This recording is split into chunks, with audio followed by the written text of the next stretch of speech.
Hi అండి, నమస్తే. ఈరోజు నేను అనపగింజల వంకాయల మసాలా కూర చేశానండి. ఇది చాలా టేస్టీగా ఉంటుంది. ఈ అనపగింజల్లో మనము మనకిష్టమైన కూరగాయలు ఏవైనా వేసి చేసుకోవచ్చండి. అలాగే మటన్ కానీ కీమా కానీ వేసి చేసుకున్నా కూడా చాలా రుచిగా ఉంటుంది. ఈ అనపగింజల్లో పోషకాలు అయితే చాలా ఎక్కువగా ఉంటాయండి. ఇవి పిల్లలకి పెద్దలకి అందరికి కూడా చాలా మంచిది.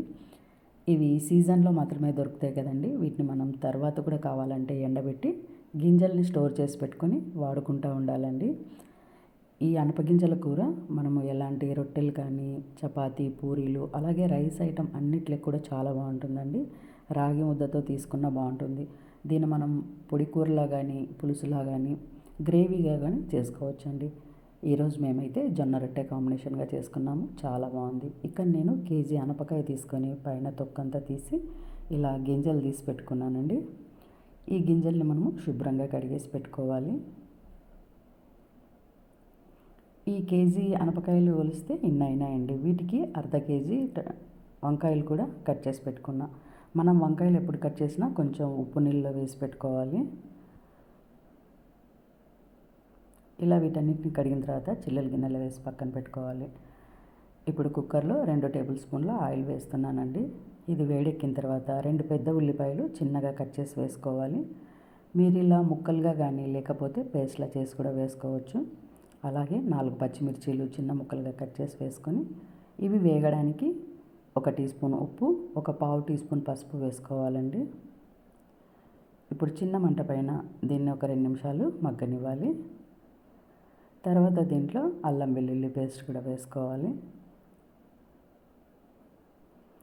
ఇది వేగిన తర్వాత కడిగి పెట్టుకున్న అనపగింజలన్నీ వేసుకోవాలి. వీటిని ఒక 2 నిమిషాలు మగ్గనివ్వాలండి. ఇప్పుడు మనం దీన్ని కలిపేసి వంకాయ ముక్కలు వేసుకుందాము.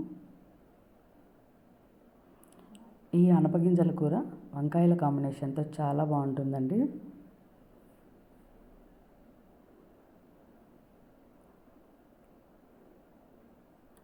దీంట్లో మటన్ వేసి చేసుకున్నా కూడా టేస్ట్ అయితే చాలా బాగుంటుందండి. దీంట్లో ఇప్పుడు 2 టేబుల్ స్పూన్ల కారం వేసుకోవాలి.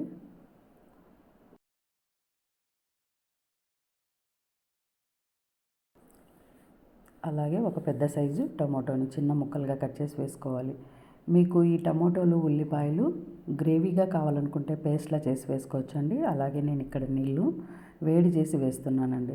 కొత్తిమీర కరివేపాకును కూడా చిన్నగా కట్ చేసి వేసుకోవాలి.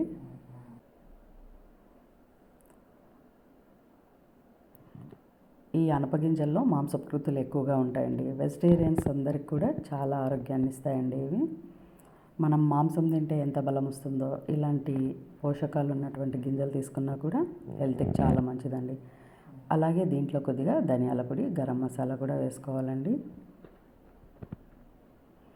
ఇక్కడ నేను కొబ్బరి కారం వేస్తున్నానండి. మనం ఇంట్లో కారంతో చేసి పెట్టుకుంటాం కదండి.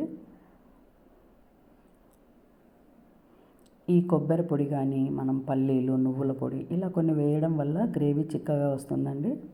ఇలా కొత్తిమీర కరివేపాకు కూడా వేసి కలిపేసి పెట్టుకోవాలి. ఇప్పుడు దీంట్లో మనము వేడి చేసి పెట్టుకున్న నీళ్ళు వేసుకోండి. ఈ గింజలు ఉడికేదానికి సరిపోయినవి వేసుకోవాలండి. కొంచెం గ్రేవీ లూజ్గా ఉంటుంది. అంతే అండి. ఈ అనపగింజల కూరని మనము చాలా ఈజీగా చేసుకోవచ్చు. టేస్ట్ కూడా చాలా బాగుంటుందండి. చాలామందికి మటన్ వేసుకొని చేసుకోవడం తెలియదేమో అండి. ఒకసారి అది కూడా ట్రై చేయండి. ఇలా ఉప్పు సరిపోయిందో లేదో చెక్ చేసుకొని మరి కొంచెం ఉప్పు వేసుకోవాలి. ఇప్పుడు మనం కుక్కర్ మూత పెట్టేసుకుందామండి. ఇక్కడ చివరిలో నేను కొద్దిగా పల్లీల పొడి అలాగే గరం మసాలా కూడా వేసాను.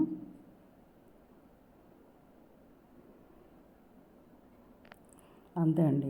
ఒక 3 విజిల్స్ రానిచ్చి ఆవిరిపోయిన తర్వాత కుక్కర్ మూత తీసి మనకు నచ్చిన ఏ విధమైన రోటీస్ కానీ రైస్ లెక్కొని చాలా టేస్టీగా ఉంటుందండి. ఆరోగ్యానికి కూడా ఈ అనపగింజలు చాలా మంచిది.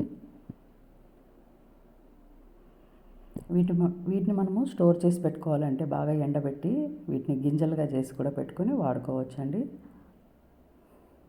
అంతే, చూసారు కదండి. వంకాయలు వేసి చేసిన అనపగింజల వంకాయల మసాలా కూర అండి. చాలా టేస్టీగా ఉంటుంది. దీన్ని ఇలా బౌల్లో సర్వ్ చేసుకోవాలి. ఈరోజు మేమైతే జొన్న రొట్టె కాంబినేషన్గా తీసుకుంటున్నామండి. చూస్తుంటే నోట్లో నీళ్ళు ఊరుతున్నాయి. చాలా రుచిగా ఉందండి. తప్పక ట్రై చేయండి.